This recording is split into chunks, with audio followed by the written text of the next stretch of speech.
இயேசு கிறிஸ்துவின் பிறப்பையொட்டிய நிகழ்ச்சிகள். அவருடைய தாய் மரியாவுக்கும் யோசேப்புக்கும் திருமண ஒப்பந்தம் செய்யப்பட்டிருந்தது. அவர்கள் கூடி வாழும் முன் மரியா கருவுற்றிருந்தது தெரிய வந்தது. அவர் தூய ஆவியால் கருவுற்றிருந்தார். அவர் கணவர் யோசேப்பு நேர்மையாளர்.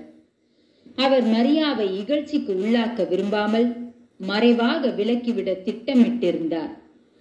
அவர் இவ்வாறு சிந்தித்துக் கொண்டிருக்கும் போது ஆண்டவர் தூதர் அவர் கனவில் தோன்றி, யோசேப்பே, தாவீதின் மகனே, உம் மனைவி மரியாவை ஏற்றுக்கொள்ள அஞ்ச வேண்டாம்.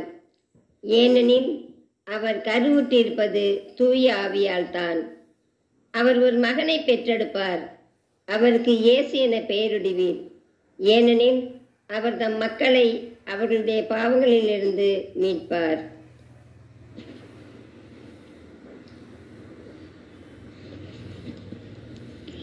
யோசேப்பு தூக்கத்திலிருந்து விழித்திருந்து ஆண்டவரின் தூதர் தமக்கு பணித்தவாறே தம் மனைவியை ஏற்றுக்கொண்டார்.